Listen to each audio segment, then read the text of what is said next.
মুসলমান কখনো তার আরেক মুসলমান ভাইয়ের উপরে জুলুম করবে না, এমনকি কোন জালেমের হাতে তার ভাইকে কখনো সুপর্দ করবে না। মুমিনে মুমিনের সম্পর্ক হবে এমন, একজন মুমিন কখনোই আরেক মুমিনের ক্ষতি করতে পারে। কিন্তু আমাদের মধ্যে ক্ষতি সাধনের অভ্যাস আছে না নাই? আমরা এখন দেখা যায় একটু ক্ষমতা পেলেই আমার হাতেই কেন কিতা একটা লিফলেট নামি মাতুকা, এই লিফলেটের এই পৃষ্ঠা দেখানি লেখা আছে, আর এই পৃষ্ঠা কোনটা লেখা? কিয়ামতের দিন কিছু মানুষ উঠবো, হ্যাঁ নমাজ পড়ছে, রোজা আছে, যত ভালো আমল করছে, এটা লেখা থাকবো না। লেখবার লাগে দুইজন ফেরেশতা আসেনি, কিরামান কাতিবিন ইয়ালামুনা মা তাফআলুন। এরা হকলতা জানে, হকলতা লেখে, বালা করলেও লেখে, বুড়া করলেও হকলতা লেখে। এখন আপনি যে অত বালা আমল করলা সবটা লেখা, আল্লাহ রাসূল কইলা ওলা আমল নামা ফুলফিল থাকবো, আমল আমল আর আমল, লেখা আর লেখা, খালি আমল। কিন্তু তার আমল তো থাকতো নাই, আমলগুলা ব্লাঙ্ক হয়ে যাব। সাহাবি হলে কইলা কিলা ব্লাঙ্ক হইব? আল্লাহ রসুলে কইলা হে আল্লাহর হক আদায় করছে, এর লাগি ফেরেস্তায় খালি নেকিউল আছে, কিন্তু দুনিয়ায় টাকা খালি হে বহুত মানুষের হক নষ্ট করছে। কিলা হক নষ্ট করছে? মানুষের আইল ঠেলাঠেলি কইরা মানুষের জায়গা জমিন দখল করছে, মানুষের বাড়িঘর থেকে উঠে উচ্ছেদ করে রানি, মাঝে মাঝে উচ্ছেদ করে হেক চাইন দখল করছে, মানুষের নামে বেড়া সেরা লাগাইয়া মিছা মামলা দিয়া আর 4 বছর 5 বছর 10 বছর 12 বছর পর্যন্ত রাখছে, জেল খাটাইছে, অন্যায় করছে, অবিচার করছে যারার উপরে। আল্লাহ বাইরে বান আটকে কত সুদানি জান্নাত যাই, জান্নাত গীতা তোমার মামুল বাড়িনি আঠাও আটখানের বাদে আল্লাহ কইবা এই লোকটাই যত মানুষের হক নষ্ট করছে সবরে আনো আনা হইব, লাইন ধরা নইব, খারাপ যারার হক হে নষ্ট করছে দেখা যাইব হো যে সুরায় মানুষের জায়গা জমিন দখল করছে এরা উবানো, গিবত করছে যারার হেরাও উবানো, জেল খাটাইছে যারা হেরাও উপানো, মানে যত মানুষের হক নষ্ট করে সব দাঁড় করা হইব। এখন কিয়ামতের দিন বিচারক, দুনিয়ার কোনো জজ নাই, কিয়ামতের দিন বিচারক জিন তাই খে আরো আস্তে হোক বিচারক কে? দুনিয়ার বিচারও হুমকি দামকি কিংবা টেলিফোন দিয়া মাঝে মাঝে বিচারের রায় উল্টানি যায়, কিন্তু কিয়ামতের দিন বিচারের রায় উল্টানি অত সহজ নাই, কারণ কিয়ামতের দিন বিচার দিবসের মালিক যে তাই রে আল্লাহর হিসাব, আল্লাহর বিচার বহুত বেতালা বিচারিটা, 2 নম্বরের কোনো সুযোগও নাই। আপনার এলাকাত 2 জনে মাইর করছেন, মেম্বার সাহেব, চেয়ারম্যান সাহেব, এলাকার আরো কিছু মুরব্বী বিচারও বইছেন, মারামারি হইরা একজনের মাথা ফাটাইছে, দোকানও ভাঙিলছে, মুরব্বী হলে বিচার করে কইলা ঠিক আছে দোকান তুমি ভাঙিলিছ, বেটার মাথাও ফাটাইছ, চিকিৎসার খরচ দাও, দোকানের খরচ দাও, ক্ষতিপূরণ দাও তুমি 1 লাখ 2 লাখ, ওলা বিচারি হলে বিচার করে ক্ষতিপূরণ লয়, ঠিক না নে? কিয়ামতের দিন হেরে আটকাইলে আল্লাহ একবার আর এই অত মানুষের আটকাইছেন, এর ক্ষতিপূরণ দেওয়া লাগবে না, যেহেতু হক নষ্ট করছে। এখন কিয়ামতের দিন ফুলুস টাকা পয়সা দিয়ে ক্ষতিপূরণ দেওয়া যাইব নি? কিয়ামতের দিন সবচেয়ে বেশি দরকার কিতা? মা আরে মাতু কানা সবচেয়ে বেশি দরকার কিতা? আল্লাহ কইবা কিতাবা তোমার তান হক যে এই নষ্ট করলা, বিচার হইব আজকে কিয়ামতের দিন, আমি বিচারক, হও কিতা চাও এখন ক্ষতিপূরণ? এরা কইব আল্লাহ কোনটা লাগতো না, এর দেখলাম বাঁকা নেকি আছে অবস্থান আমরা দেউকা দিলে আপনার আমলও মিজানোর ফাল্লাত আমরা নেকি কিতা হইব? আল্লাহ কইবা ঠিক আছে যা চাইছ তা এ দেন, তোর নেক অসান হতারে হে দেওয়া আরম্ভ করব, তার নেকটা কি দেওয়া শুরু হইব, দিতে দিতে দিতে দিতে তার হকল নেকি মাতৌকা কিতা শেষ খালি হয়ে গেছে, ইবাই ফাওনা ধরো লাইন এব কিতা রইছে?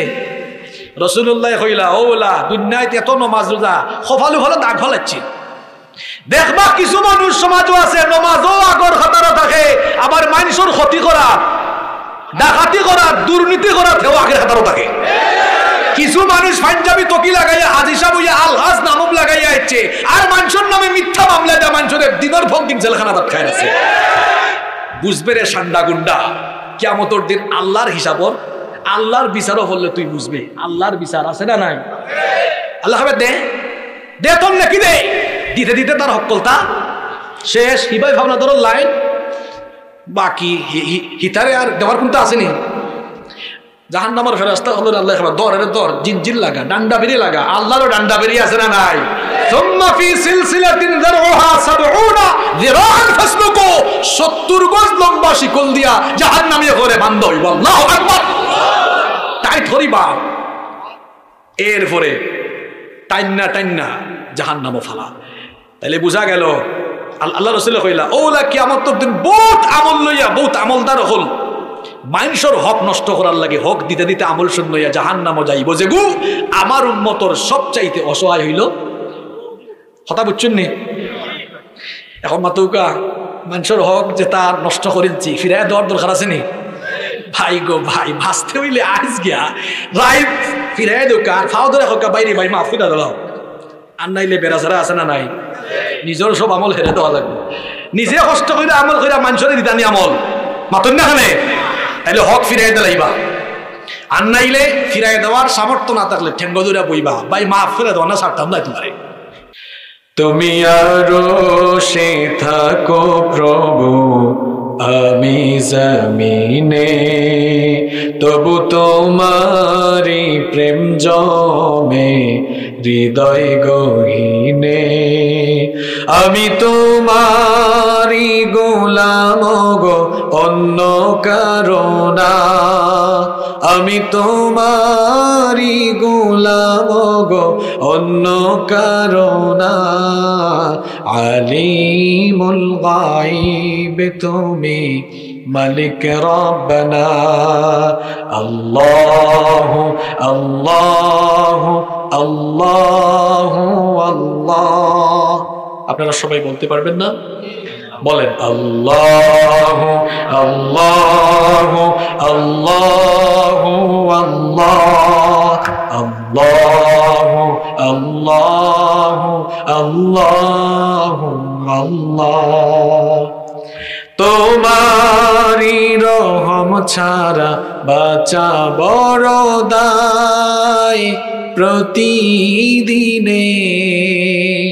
প্রতিক্ষণে জড়িয়ে রাখো গো আমায় তোমারি রহম ছাড়া বাঁচা বড় দায় প্রতিদিনে প্রতিক্ষণে জড়িয়ে রাখো গো আমায় শত শত ভুল মাফ করে দাও জানা কি অজানা আমি তোমারি গোলাম গো অন্য কারণা আলিমুল গায়ব তুমি মালিক রব্বানা আল্লাহু আল্লাহু আল্লাহু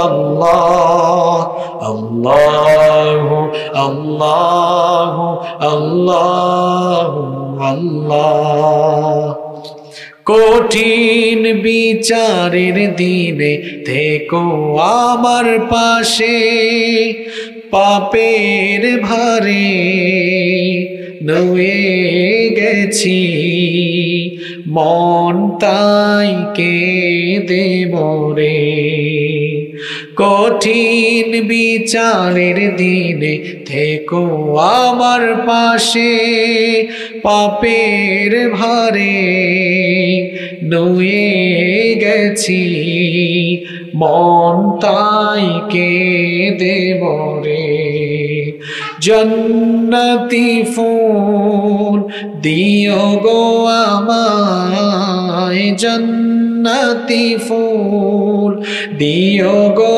আমায় আগুনে ফেলে দিও না আমি তোমারি গোলাম গো অন্য কারণা আলিমুল গায়ব তুমি মালিক রব্বানা আল্লাহু আল্লাহু আল্লাহু আল্লাহ আল্লাহু আল্লাহু আল্লাহু আল্লাহ আল্লাহু আল্লাহু আল্লাহু আল্লাহ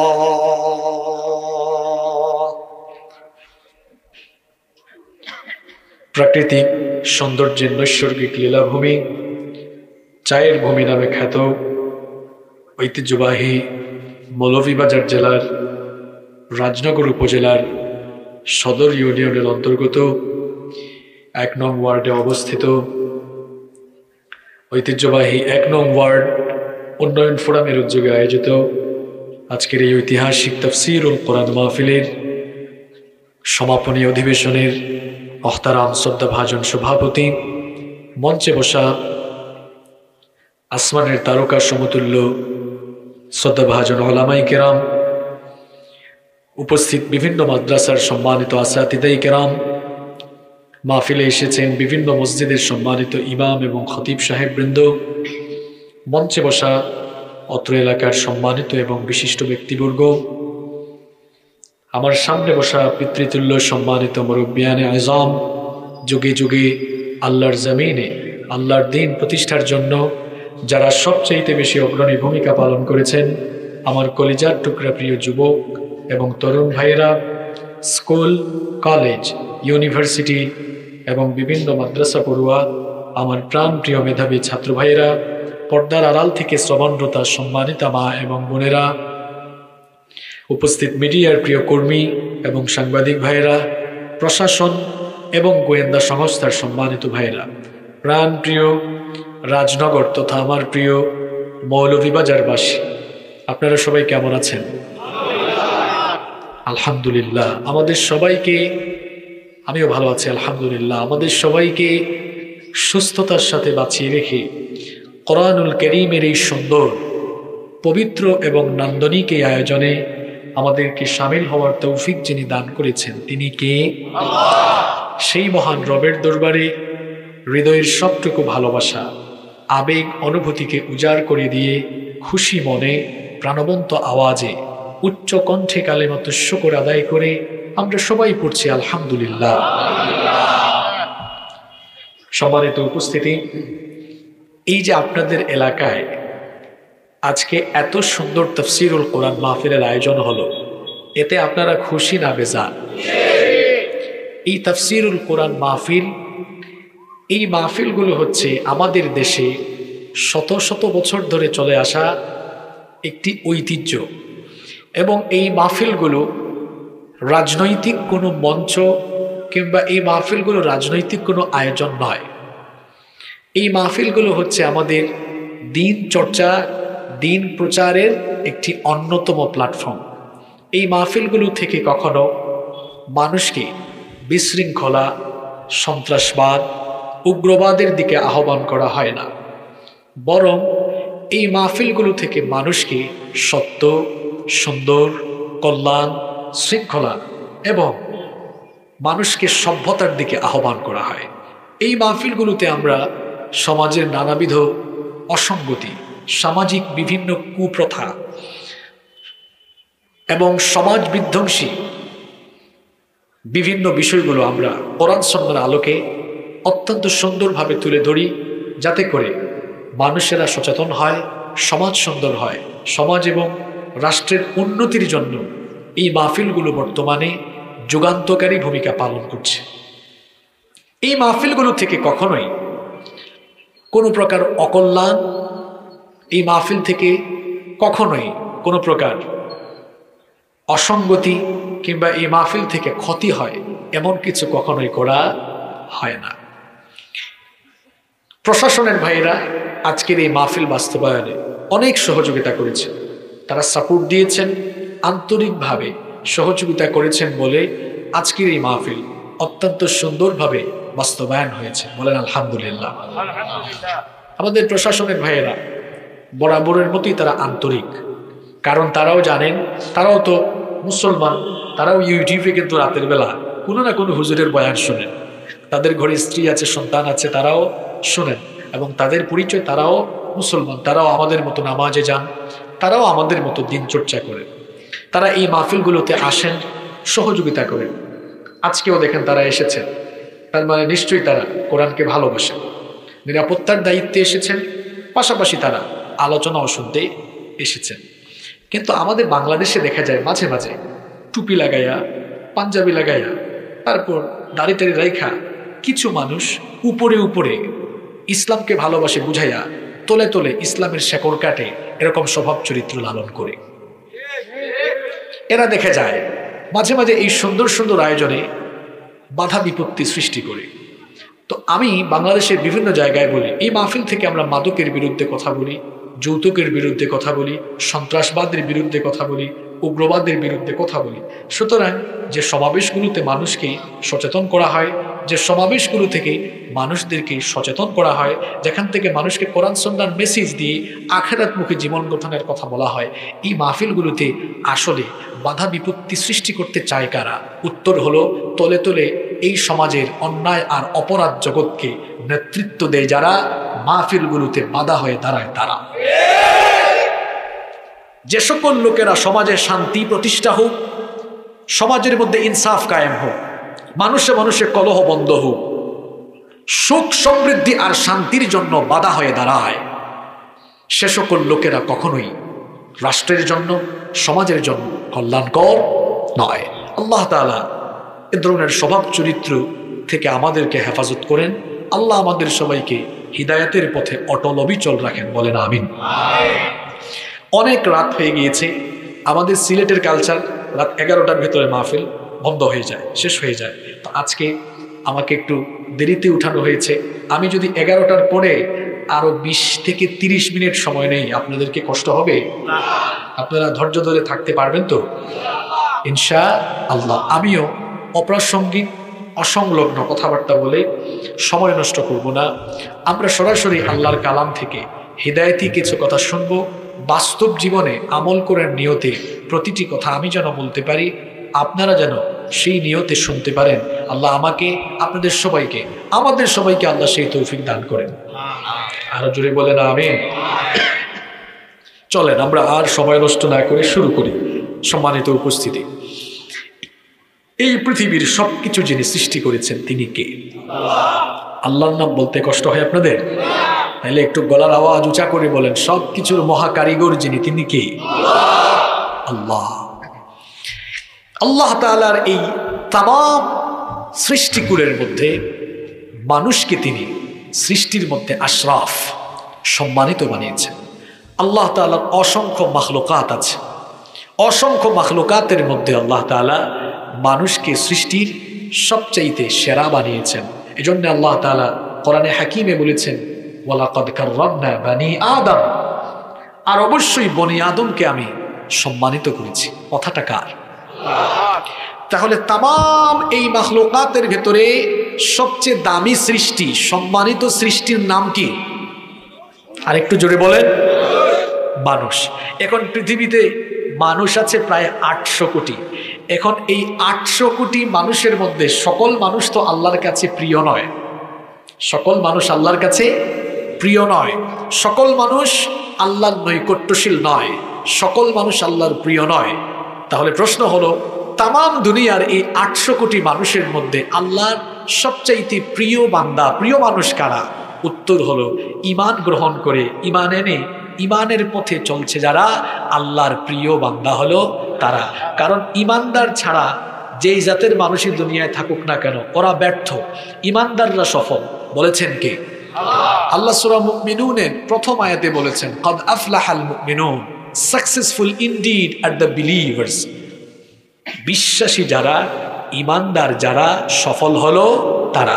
তাহলে বোঝা গেল এই 800 কোটি মানুষের মধ্যে সকল মানুষ সফল নয়, ঈমানদার যারা সফল হলো তারা। তাহলে আল্লাহর তামাম মাখলুকাতের মধ্যে সবচেয়ে সম্মানিত সৃষ্টির নাম মানুষ, আর মানুষের মধ্যে সব মানুষই সফল নয়, প্রিয় নয়। আল্লাহর প্রিয় বান্দা হলো তারা, ঈমানদার যারা। একজন ঈমানদারের কাছে তার জীবনের সবচেয়ে বড় সম্পদের নাম কি বলতে পারলেন আপনারা সবাই? আমরা যারা সত্যিকারের ঈমানদার, টাকা পয়সা, গাড়ি বাড়ি, ইন্ডাস্ট্রি, ফ্যাক্টরি, ক্ষমতা, এগুলোর বড় না আমাদের কাছে ঈমান বড়? পিতা চাচা হল আপনারা ঠান্ডা লাগে গেছে নি বাবা? মাঝে মাঝে তুরা তুরা এক দুই লাইন সিলেটি হই, মুখস্থই বলি। আপনারা কষ্ট হচ্ছে? বলছিলাম, একজন ঈমানদারের কাছে সবচেয়ে বড় সম্পদ হলো, আরো সহজে বুঝাই দিই। মনে করেন আপনাকে বলা হলো, ভাই আপনাকে 2 কোটি টাকা দেওয়া হবে, কিন্তু আপনাকে ঈমান ছাড়তে হবে। খাঁটি ঈমানদার ঈমান ছাড়বে? বলা হলো, ভাই ঢাকা শহরের গুলশানে, বনানীতে, উত্তরায় আপনাকে বাড়ি দেওয়া হবে, ঈমানটা ছেড়ে দেন, ইমানদার ইমান ছাড়বে? টাকার মধ্যে লাথি মারবে, বাড়ির মধ্যে থুতু ফেলবে, কিন্তু তার ইমান আসার একটু পূর্বে চলে যায়, অতীতে যাচ্ছে। ইমানের দাওয়াত গ্রহণ করার পর একজন ইমানদার ইমানকে তার জীবনের কত বড় সম্পদ বানিয়েছে। আমরা তো ফ্রি ইমান এনেছি, ইমান আনার পরে কোনো বিনিময় দেই নাই। রাসূলুল্লাহর যুগে ইমান আনা মানেই হলো জীবনটাকে বিপন্নের মুখে, হুমকির মুখে ফেলে দেওয়া। ইমান এনেছে, ঘর বাড়ি থেকে বের করে দিয়েছে। আপনারা ইমান আনছেন, আপনাদেরকে বাড়ি থেকে কেউ বের করে দিয়েছে? রাসূলুল্লাহর সাহাবীদের ইতিহাস জানেন না? ইমান আনছে, ঘর থেকে বের করে দিয়েছে, এলাকা থেকে বের করে দিয়েছে। এখানেই শেষ নয়, বলছে ধরো, বান্ধো। এরপরে মরুভূমির অগ্নিতপ্ত বালির উপরে চিৎ করে শুইয়ে দিয়েছে, বুকের উপর পাথর চাপা দিয়ে চাবক পিটা করেছে, গোশত উড়ে উড়ে গিয়েছে। ইমান আনার পরে জমিনে গর্ত খনন করে কাউকে কোমর পর্যন্ত, কাউকে বুক পর্যন্ত গেড়ে দেওয়া হয়েছে। মাথার উপর করাত রেখে বলা হয়েছে, হয় ইমান ছাড়ো নইলে জীবনের মায়া ছাড়ো। ইমান কারে কয়? সেই কাফের মুশরিকার জালিমের গোষ্ঠীর সামনে আমাদের পূর্বপুরুষরা মাথা উঁচু করে সাহসিকতার সাথে বলেছেন, জালেমের গোষ্ঠী, আমাদেরকে মারতে মারতে, পিটাতে পিটাতে শরীরের হাড় মাংস আলাদা করে দিতে পারবা, এমনকি আমাদের থেকে জীবন কেড়ে নিতে পারবা, কিন্তু ইমানের নিয়ামত আমাদের থেকে কেড়ে নিতে পারবা না। ইমানের পথে চলতে গিয়ে ইমানদার জীবন দিতে পারে, কিন্তু ইমান দিতে পারে। এজন্য বলেছি, একজন মুমিনের কাছে সবচেয়ে বড় সম্পদের নাম কি? ইমান। কিন্তু ইমানের না, কিছু মানুষ দেখবা ভিতরে ভিতরে মুনাফিক, ইতার কাছে ইমানটা কি, দিনটা কি, টেকা বড়, ক্ষমতা বড়। হের লাগি কিতা করে, ক্ষমতার লাগি, টেকার লাগি মাঝে মাঝে ইমান বেচ্চা ফেলাই দেয়। ইটা হইছে না আব্দুল্লাহ বিন উবাইর কিছু বংশধর নাতিপুতি, ইটাও তো বাচ্চা থাকা দরকার আছে। এটা যদি বাচ্চা না থাকেন, আব্দুল্লাহ বিন উবাই কিলা আছিল এখানে আপনি বুঝতা কিলা। কিছু মানুষ আছে উফরে উফরে ইসলামর লেবাস, আর তলে তলে সুযোগ পাইলে ওই ইসলামরে জবাই করে ফেলাইয়া দেয়। এটা আমরা এলাকাত নাই। আপনারা কইছেন আগে, আমি কিতা, আপনারা কইছেন আছে, আমি কিতা করতাম, আমার কোনো দোষ আছে নেই। তাহলে বলছিলাম, একজন ইমানদারের কাছে সবচেয়ে বড় সম্পদের নাম কি? এই ইমান যখন পৃথিবীর অন্য একজন লোক আনে, তখন ওই ইমানদারের সাথে ওই ইমানদারের একটা সম্পর্ক হয়ে যায়। ওই সম্পর্ক রক্ত সম্পর্কের চাইতেও বড়। আফ্রিকার জঙ্গলে কোনোদিন গিয়েছেন আপনারা? যান নাই, কিন্তু আফ্রিকার জঙ্গলে অথবা পশ্চিমের দেশে এই মুহূর্তে যদি একজন কাফির ইমান আনে, সে আপনার আমার কি হয়ে যাবে? আরো জোরে বলেন, ভাই। তাহলে বলেন তো, একটু সাহস করে বলেন, পৃথিবীতে 200 কোটি মুসলমান আছে, তাহলে আপনার ভাই কয়েক হাজার না কয়েক কোটি? আরো জোরে বলেন, কয়েক কোটি। এই যে ইমানি সম্পর্কের ঘোষণা যিনি দিলেন, তিনি কে? একজন মুমিনের কাছে সবচাইতে বড় দৌলতের নাম হলো ইমান। এই ইমান যখন দুনিয়ার যে কোনো অঞ্চলের, যে কোনো দেশের, যে কোনো জাতিগোষ্ঠীর, যে কোনো বর্ণের কেউ ইমান গ্রহণ করে, তখন সেও তার ইমানি সম্পর্কের ভাই হয়ে যায়। আর এই সম্পর্কের ঘোষণা যিনি সরাসরি দিয়েছেন, আওয়াজ করে বলেন, তিনি কে?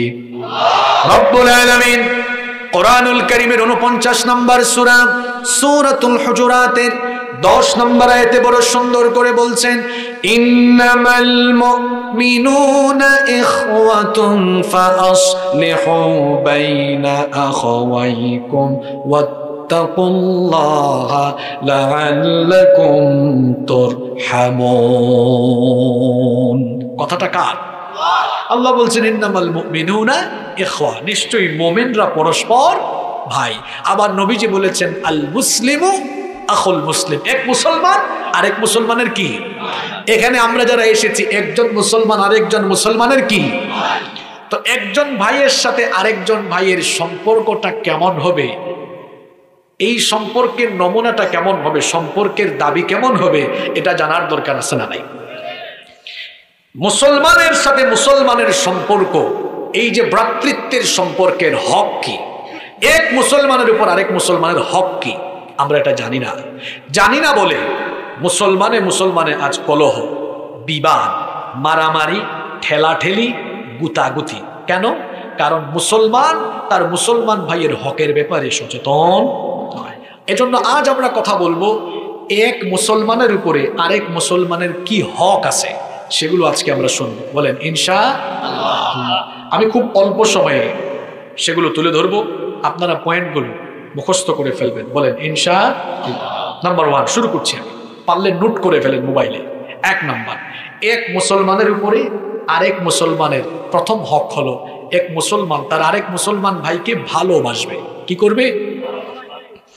একজন মুসলমানের সাথে আরেকজন মুসলমানের সম্পর্ক হবে এমন, এক মুসলমান তার আরেক মুসলমান ভাইকে ভালোবাসবে। একজন মুসলমান তার আরেক মুসলমান ভাইয়ের কখনো অমঙ্গল অকল্যাণ কামনা করবে না। মুসলিম শরীফের হাদিসে নবীজি বলেছেন, লা তাদখুলুল জান্নাতা হাত্তা তুমিনু, ততক্ষণ পর্যন্ত তোমরা জান্নাতে ঢুকতে পারবে না যতক্ষণ না তোমরা ঈমান আনো। ওয়ালা তুমিনু হাত্তা তাহাব্বু, আর ততক্ষণ পর্যন্ত তোমরা ঈমানদার হতে পারবা না, ততক্ষণ পর্যন্ত তোমরা পরিপূর্ণ মুমিন হতে পারবা না যতক্ষণ না একজন মুমিন আরেকজন মুমিনকে ভালো না বাসো। তাহলে বোঝা গেল ঈমানের দাবিতে এক ভাই আরেক ভাইকে ভালো না বাসলে কখনোই খাঁটি ঈমানদার খাঁটি মুমিন হওয়া যাবে। এখন আপনি বলবেন, ও হুজুর আমরা তো এক ভাই আরেক ভাইকে ভালোবাসি। এখন ভালোবাসা এটা তো মুখ দিয়ে দাবি করার বিষয় নয়। আপনি যদি আপনার ভাইকে ভালোবাসেন তাহলে তো আপনি আপনার ভাইয়ের কখনো ক্ষতি করতে পারেন না।